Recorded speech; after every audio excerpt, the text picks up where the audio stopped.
Hello guys, welcome to primary interview preparation channel. So part fifth অবধি আমরা 175 page অবধি দেখেছিলাম দ্বিতীয় শ্রেণী আমার বইয়ে। আজকে আমরা 12 মেশে থেকে দেখব। বলছে সুভাষ মুখোপাধ্যায়ের লেখা 12 মেশে। এখানে বিভিন্ন ছবি দেওয়া রয়েছে, যেমন বিভিন্ন ঋতুর ছবি দেওয়া রয়েছে। স্পষ্ট করে বলতে গেলে বলছে ঝড় ওঠে বৈশাখে, জ্যৈষ্ঠীতে আম পাকে, কম করে 2 মাস দারুণ গরম থাকে, আষাঢ়ে মেঘের মেলা, শ্রাবণে বন্ধ খেলা। হুম কম করে 2 মাস চলে বর্ষার পালা, ভাদ্রে ঢেকে, হ্যাঁ, ভাদ্রে টেকে না মন, আশ্বিনে পার্বণ, শরতের সাদা ফুলে ঢেকে যায় কাশবন, কার্তিকে ধান তোলা, অঘ্রাণে ভরে গোলা। ঠিক আছে, মানে কোন মাসে কি কি হয় সেগুলো এখানে দেওয়া হচ্ছে আর কি। হেমন্তে হিম লেগে, গোবিন্দ গাল ভোলা। তারপরে ফাল্গুনে ভোরে ভাগে, চৈত্রে পরব লাগে, বসন্তে ফুল নিয়ে মধুরস রাত জাগে। হুম এখানে বিভিন্ন ঋতুতে কি কি পার্বণ অনুষ্ঠিত হয় বা কি কি আমরা ওই একটা পার্টিকুলার ঋতুর বৈশিষ্ট্য সে ব্যাপারে এখানে দেওয়া রয়েছে। দারুণ, মানে ভীষণ প্রচণ্ড। পালা মানে এখানে বা পর্যায়, পার্বণ বা উৎসব। ঠিক আছে, অঘ্রাণ মানে অগ্রহায়ণ মাসের নাম। গোলা মানে যেখানে ধান জমা রাখা হয়। ঠিক আছে, এরকম ভাবে বিভিন্ন মানে দেওয়া রয়েছে। নেক্সট আমরা দেখবো নিচের কোনটি মাসের নাম আর কোনটি ঋতুর নাম তা আলাদাভাবে লেখো। বৈশাখ, হুম বৈশাখ মাস, কিন্তু হ্যাঁ বৈশাখ। তারপরে ভাদ্র, শরৎ ঋতু বা শরৎকাল, হেমন্তকাল, বসন্তকাল, কার্তিক মাস, আশ্বিন মাস, শ্রাবণ মাস। ঠিক আছে, শূন্যস্থান পূর্ণ। বৈশাখের ঝড়কে চিনি, হ্যাঁ, কাল বৈশাখী নামে, জানা। এরকম ভাবে লিখতে হবে। তারপর গ্রীষ্ম ঋতু কবির চোখে কেমন, এগুলো লিখতে হবে। ঠিক আছে, তারপর কিছু বিপরীতার্থক শব্দ লিখি। পাকা, কাঁচা, গরম, ঠান্ডা, কম বেশি, রাত দিন। বাক্য রচনা করি। ঝড়, পার্বণ, ফুল, হিম, এগুলো দিয়ে বাক্য রচনা করতে হবে। ঠিক আছে, সি অ্যান্ড সে দেখো এবং বলো। এখানে এ অ্যান্ড দি, আই থিঙ্ক, হ্যাঁ, আর্টিকেলের ব্যবহারগুলো এখানে শেখানো হচ্ছে আর কি। হ্যাঁ, রাইট, বোঝা গেছে। আচ্ছা, নেক্সট বলছে কি ফাঁকা ঘর ঠিক মতো ভর্তি করি। তো কি বলছে, 20-এর সাথে 8 যোগ করলে কি হয়, 28, এরকম ভাবে যোগ করে এখানটায় লিখতে হবে। ঠিক আছে, নেক্সট এখানেও একই রকম ভাবে সেম। নেক্সট, কার্ড দেখিও সংখ্যা তৈরি করি। বলছে দশক দশক, একক, স্থানীয় মানের বিস্তার অঙ্কে লিখি, কথায় লিখি। হুম তো 30+2 32, তাই না? আর হুলাহুশি তালে তালে বস। যে সংখ্যা দেখছি তা প্রকৃত মান, যা বোঝাচ্ছে স্থানীয় মান। দশকের ঘরের সংখ্যা প্রকৃত মান 3 ও স্থানীয় মান 30। এককের ঘরের সংখ্যার প্রকৃত মান 2 এবং স্থানীয় মান 2। এককের ঘরের ক্ষেত্রে প্রকৃত মান এবং স্থানীয় মান সবসময় একই হবে, এবং দশকের ক্ষেত্রে 10 গুণ বেড়ে যাবে। ধরো যে 1 আছে, তাহলে দশকের স্থানীয় প্রকৃত মান যদি 1 থাকে, তাহলে স্থানীয় মান হয়ে যাবে 10, এরকমভাবে আর কি। ঠিক আছে, দশকের ঘরের সংখ্যা প্রকৃত মান এত ও স্থানীয় মান এত। যাই হোক, এখানে করে লিখতে হবে। যেমন এখানে 40 আর 4 44, তো প্রকৃত মান 4, স্থানীয় মান 40। প্রকৃত মান 4, স্থানীয় মান 4, এরকম ভাবে বোঝা গেছে আশা করি। সংখ্যা, প্রকৃত মান, স্থানীয় মান। 6-এর 6 হবে, কেন সেম? এগুলো এককের ঘরের সংখ্যা তো একই থেকে যাবে, তা না, এখানে যোগ করে লিখতে হবে। এখানেও সেম। নেক্সট, এগুলোতেও একই রকম যোগ করে শেখানো হচ্ছে। নেক্সট কি বলছে, see the picture, write a and or the to fill up the gaps. Already a and the এর মানে আর্টিকেলসের ব্যবহার, ডেফিনেট ইনডেফিনিট আর্টিকেলসের ব্যবহার সম্পর্কে একটা ডেমো অলরেডি দেওয়া রয়েছে, আপনারা সেখানে গিয়ে ডেমো সেকশনে গিয়ে দেখতে পারেন, ঠিক আছে। Next, this is a house, this is an x, কারণ হচ্ছে সামনে ভাওয়েল রয়েছে, ঠিক আছে। আচ্ছা, দেখতে হবে ছবিটা, আর এখানে একটা সেন্টেন্স তৈরি করতে হবে। ফাঁকা ঘর ঠিক মতো ভর্তি করি। 80, 81, 82, 83, এরকম ভাবে যোগ করে লিখতে হবে সংখ্যাগুলো, ঠিক আছে। নেক্সট, নেক্সট কি বলছে, উনো, ফাঁকা ঘরে ভর্তি করি। 30, 40, 50, 60, 70, 80, 90। হ্যাঁ, সংখ্যা দশকের ঘরের প্রকৃত মান এককের ঘরের প্রকৃত মান, দশকের ঘরের স্থানীয় মান, এককের ঘরের স্থানীয় মান, কথাই লিখি। 29, 39, 49। মানে হচ্ছে, যেমন ধরো বলি 70 আছে, তাই তো, তাহলে তার আগের সংখ্যাটা কি 59। 9 যুক্ত হচ্ছে যদি লাস্টে, হ্যাঁ, 6-এর পরে যে 9 হচ্ছে হচ্ছে যাবে কি 19, রাইট। বোঝা গেছে, এখানেও একই রকম ভাবে যোগ করে ওই স্থানীয় মান প্রকৃত মান লিখতে হবে। আচ্ছা, তারপরে মোট ফল দেখি বলছে, সোহমকে ওর কাকু 18টা কলা গাছ থেকে পেড়ে দিল, মা দিল 8টি। কাকু দিল 18টা, মা দিল 8টা, তাহলে মোট কটা হচ্ছে ওটা গুণে লিখতে হবে। কিন্তু সোহম তার দিদির কাছ থেকে আরও 4টি কলা নিল। আগে সোহমের কাছে কলা ছিল 26টি, দিদির কাছ থেকে নিল আরও 4টি, তো হয়ে গেল 30টি, ঠিক আছে। এরকমভাবে একক, দশক, স্থানীয় মান, প্রকৃত মান এসব এখানে শেখানো হচ্ছে। নেক্সট, এখানে কি হচ্ছে, এখানে একটা আমাদের গান দেওয়া রয়েছে, এই রবীন্দ্রনাথ ঠাকুরের লেখা, আগুনের পরশমণি, আগুনের পরশমণি ছোঁয়া প্রাণে, এ জীবন পূর্ণ করো দহন দান। হ্যাঁ, আমার এই দেহখানি তুলে ধরো, তোমার ওই দেবালয়ের প্রদীপ করো। নিশিদিন আলোক শিখা জ্বলুক গানে, আঁধারের গায়ে গায়ে পরশ তব। সারা রাত ফোটায় তারা নব নব, নয়নের দৃষ্টি হতে ঘুচবে কালো। নেক্সট, যেখানে পড়বে সেথায় দেখবে আলো, ব্যথা মোর উঠবে জ্বলে ঊর্ধ্বপানে। রবীন্দ্রনাথ ঠাকুর। নেক্সট, মেলা থেকে কেন আমরা কেন আমার প্রিয় আমার প্রিয় জিনিসগুলো ছবি আঁকি, ঠিক আছে। যেমন ব্রিঞ্জাল মানে বেগুন, তো এগুলো দেখে উচ্চারণ করতে হবে এবং এখানে একটা সেন্টেন্স তৈরি করতে হবে, ঠিক আছে। Match the vegetable with their colour. পটাটোর রং কী হয়, রেড, তাহলে দিয়ে দাও চিলি কী হয়, গ্রিন হয়, তা না, বা পটাটোকে গ্রিন করা যেতে পারে, চিলিকে রেড করা যেতে পারে, ক্যান ডু। তারপরে কি আছে, কি বলছে, নিজে করি, বলছে কি, গ্রামে উৎসবে একটি রাস্তায় আলো লাগানো হয়েছে, 38টি, অন্য একটি রাস্তায় আলো লাগানো হয়েছে, 38টি, অন্য রাস্তায় আলো লাগানো হয়েছে 45টি, দুটি রাস্তায় মিলিয়ে মোট কতগুলি আলো লাগানো হয়েছে হিসাব করে লিখি। এরকমভাবে অঙ্কগুলো সলভ করতে হবে, কিছু না, জাস্ট যোগ আছে, জাস্ট যোগ করে লিখতে হবে, ঠিক আছে। কমিয়ে দেই, উৎসবে ভরা শরৎকাল, রহমান চাচা 34টি ফুল ঝুড়িতে রেখেছেন, আমি 2টি ফুল ঝুড়ি থেকে নিয়ে নিলাম, হিসাব করে দেখি কতগুলো ফুল ঝুড়িতে রয়েছে। 2টি ফুল নিয়েছে, যোগ করে, বিয়োগ করতে হবে এই ক্ষেত্রে, ঠিক আছে। বিয়োগ করে লিখতে, বিয়োগের ডেমো অলরেডি দেওয়া রয়েছে, মানে প্লেলিস্ট সেকশনে গিয়ে দেখতে পারেন, ঠিক আছে। তারপরে কি বলছে, হাতে কলমে যাচাই করে দেখি। নেক্সট কি বলছি, কি ফাঁকা ঘর ভর্তি করি।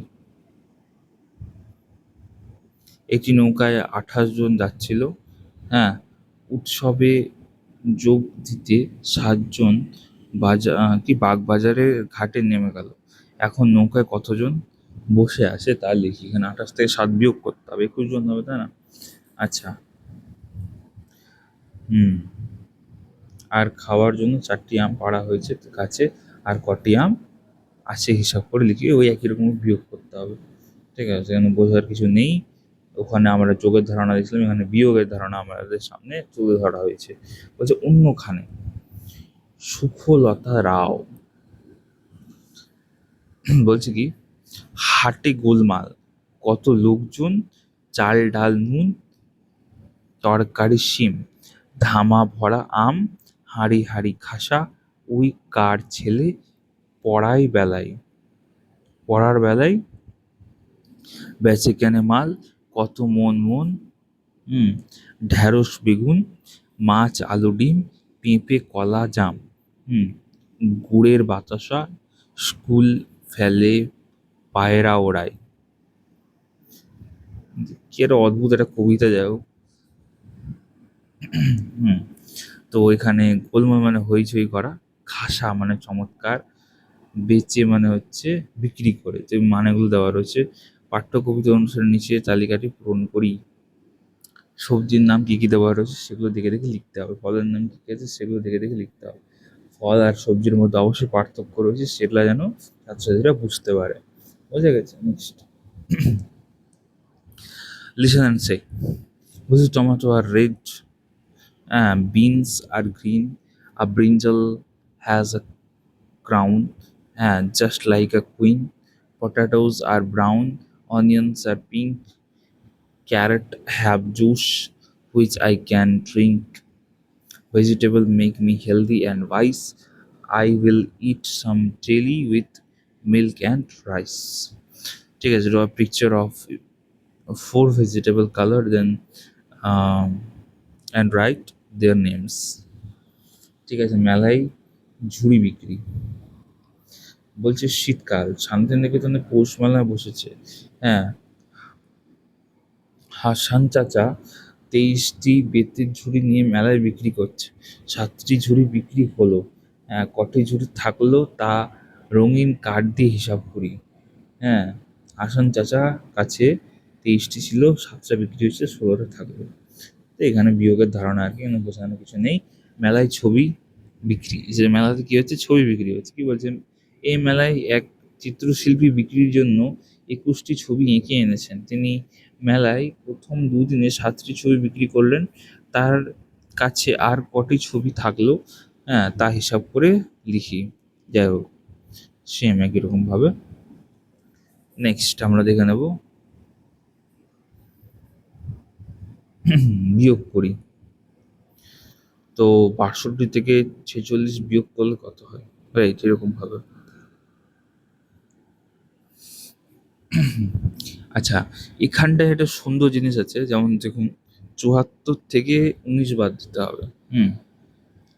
আমরা যদি মুখে মুখে করতে যাই তাহলে কত কত আমরা করতে পারি, যেমন ওটাকে আমরা 73 ধরলাম, আর এটাকে আমরা কি করলাম, 20 করে নিলাম। তো 73 থেকে 20 বাদ দিলে কত হচ্ছে বলুন? 53, তাই না? 53 মুখে মুখে হয়ে গেল। কিন্তু আমাদের ক্ষেত্রে আমাদেরকে এইভাবে করলে হবে কি, হবে না। তাহলে কি করতে হবে বলুন? তো আমাদেরকে যেটা করতে হবে সেটা হচ্ছে এই, হুম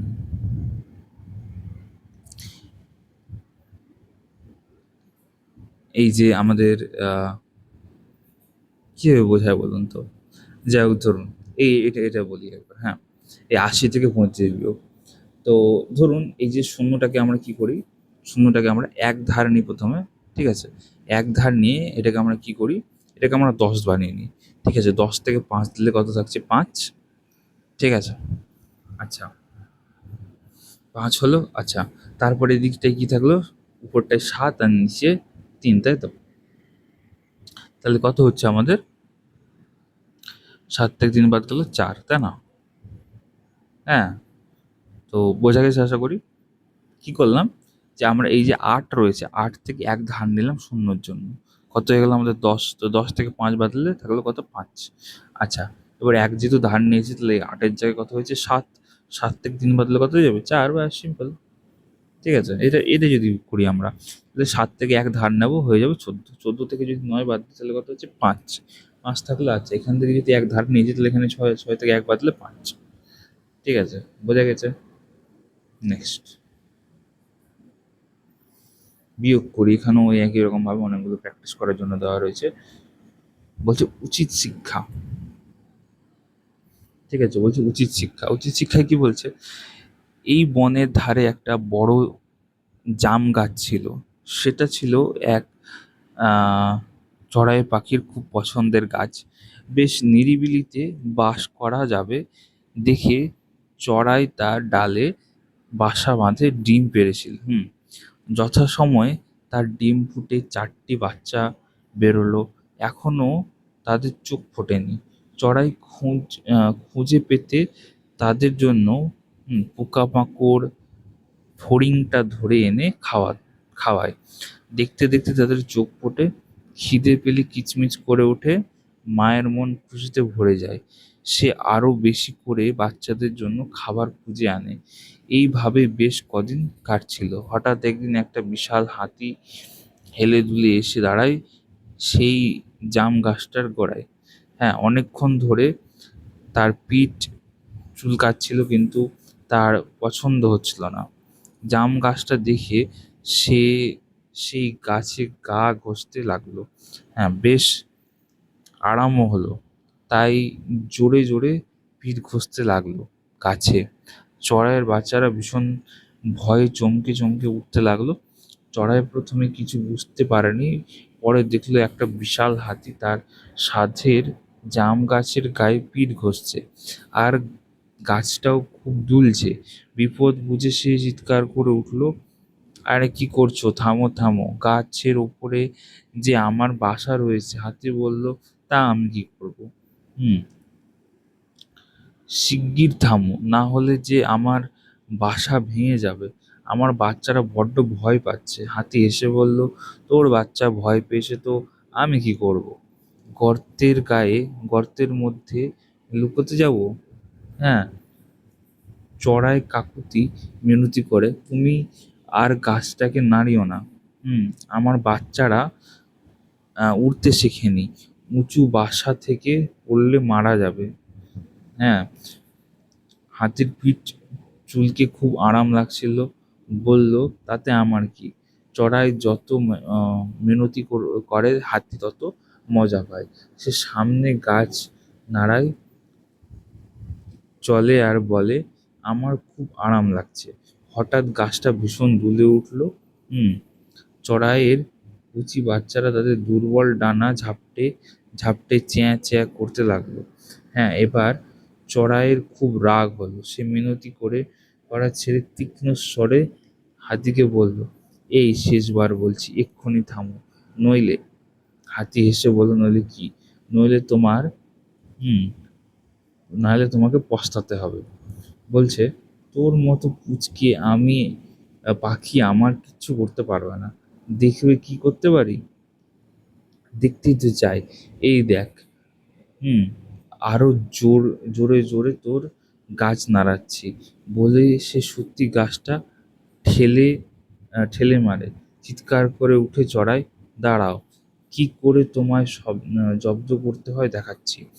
বলে সে ফুরুত করে হাতির হ্যাঁ কুলোর মতো একটা কানে ঢুকে পড়ল। তারপর সেখানে সে ডানা ঝাপটে আহ ওড়ে আর টোকরায়। হ্যাঁ, মানে টোকা দিচ্ছে আর কি। যন্ত্রণায় হাত চিৎকার করে ওঠে, মাটিতে শুয়ে পড়ে, মাথা ঘষে ঘষে হ্যাঁ চড়াইকে মারতে চেষ্টা করে, কিন্তু তা পারবে কেন?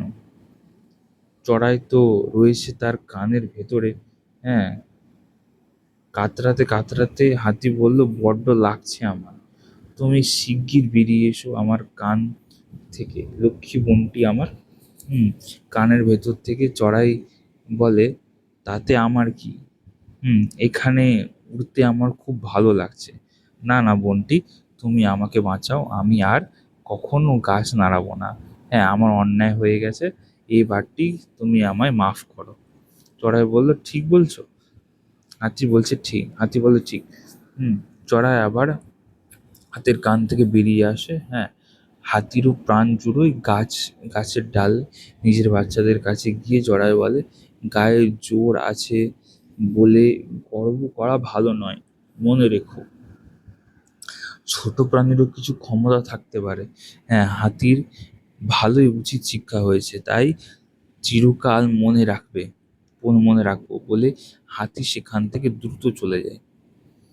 ঠিক আছে, তো যাই হোক, খুব সুন্দর একটা মজাদার গল্প ছিল, বোঝা গেছে আশা করি। তো আজকে আমরা 241 পেজ অবধি কমপ্লিট করলাম। ঠিক আছে, নেক্সট ভিডিও থেকে আমরা 242 এবং বিভিন্ন ইংলিশের টার্মগুলো দেওয়া রয়েছে, সেখান থেকে আমরা স্টার্ট করব। ঠিক আছে, অসংখ্য ধন্যবাদ, অল দ্য বেস্ট।